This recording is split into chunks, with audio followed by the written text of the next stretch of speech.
Curious George has escaped again. The man with the yellow hat spots him hanging from a tree limb.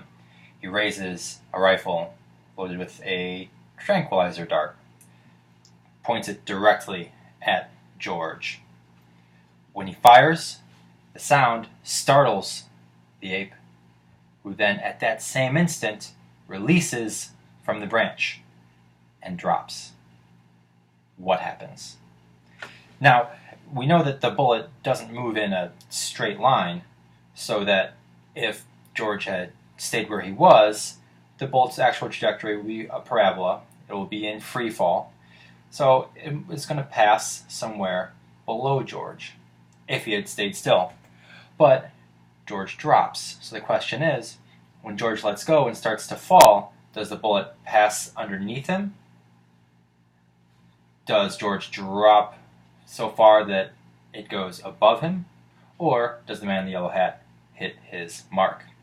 Do we have enough information to figure it out? Let's say we know the launch speed from the rifle, the distance, horizontal distance from the rifle to the position right underneath George. We know George's height above the top of the rifle. And if we know these two distances here, I guess we also know this angle.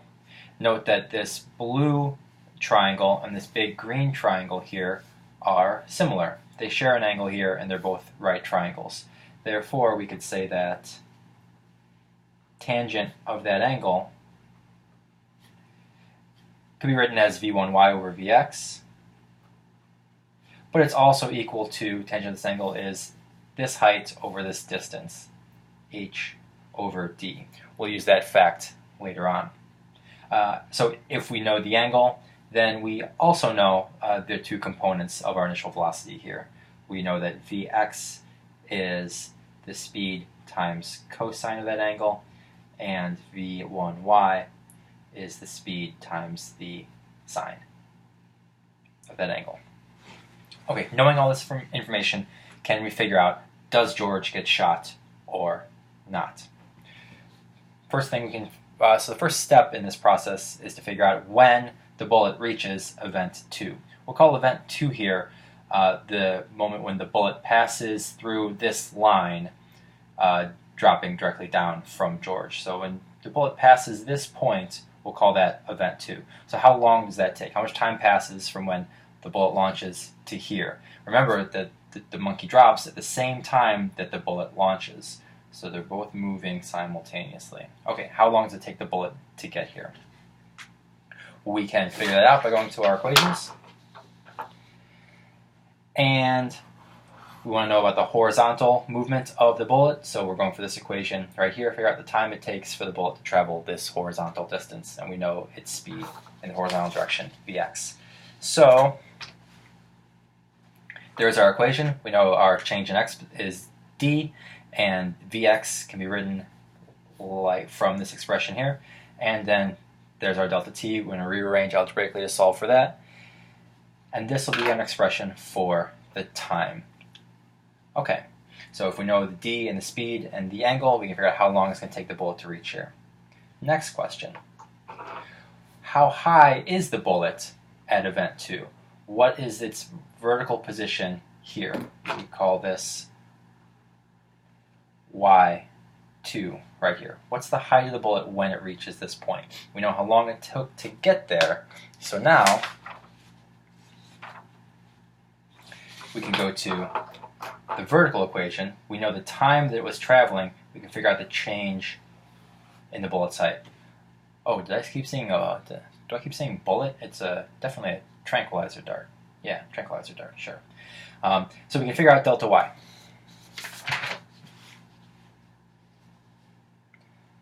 So starting with this equation, we know the initial speed of, the y component of the initial velocity, v1 sine theta. For delta t here and here, a change in time, we can use this expression right here.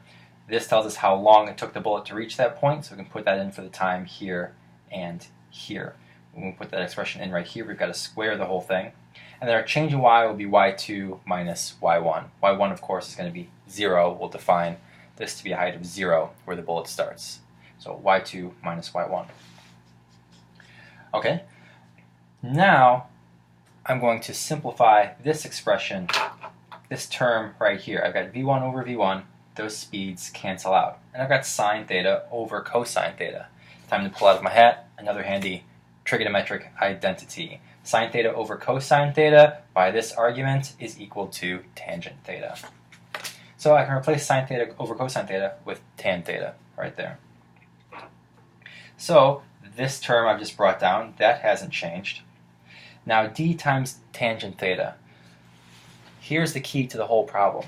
These two triangles, remember, the blue one for the velocity and this big green one here for the distances, those two triangles are similar. Therefore, tangent of theta can be written as the height over this distance, h over d. I'm going to put h over d in for tan theta right here. So if I put in h over d right there, d cancels d, and this term here just becomes the height h, leaving me with this. This is the answer we were looking for. This tells us how high the bullet will be when it reaches that spot right underneath George. So it depends on George's height and depends on the initial speed of the bullet, the angle, and that distance, d.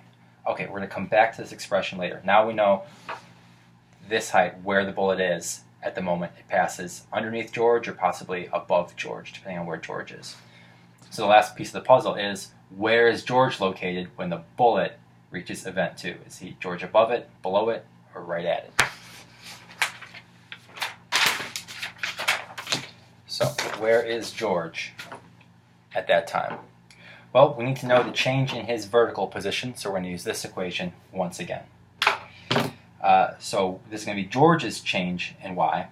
His initial velocity, well, when he releases from the branch, he doesn't push himself downwards or upwards, so he starts from rest. So the initial velocity is 0. That whole term drops out, and we just have this term. So his change in his vertical position, final minus initial, we'll call his final position, that is at the time when the bullet reaches here. So his position at that time, we'll call it yg for the vertical position of George. That's his final position minus his initial position, which is h. He starts up at this height here, h. That's his initial vertical position. So final minus initial equals, that term is 0. And then here, for the time, delta t, I'm going to put in this expression that we came up with earlier, the time it takes for the bullet to reach here. Because the bullet and George have been traveling, the time it takes for the bullet to reach here. Because the bullet and George have been traveling for the same amount of time. So I'm putting this expression in for time right here. Okay, there it is. I got to square the whole thing. Now, to solve for yg, I'm just going to move this h over to the right-hand side. And the height of George is h minus this whole term here. Box this thing. That's the expression for the height of George when the bullet reaches that spot, compared to this expression for the height of the bullet at that same time. Let's look at them right next to each other. Here's where the bullet's located. Here's where George is located. Notice the expressions are identical. They're going to be located at the same exact spot. Therefore, conclusion is that the bullet's path, although it curves downwards, George drops at exactly the right rate, so that as the bullet moves, they intersect and we have a hit. And it doesn't depend on what the angle is, or d, or the h here.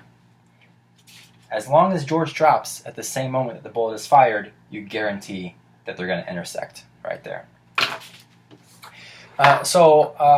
George lived to tell the tale of that day, but never forgot the insult done to him by his human master, which is why he grew up to become a pro-ape, a handsome pro-ape revolutionary.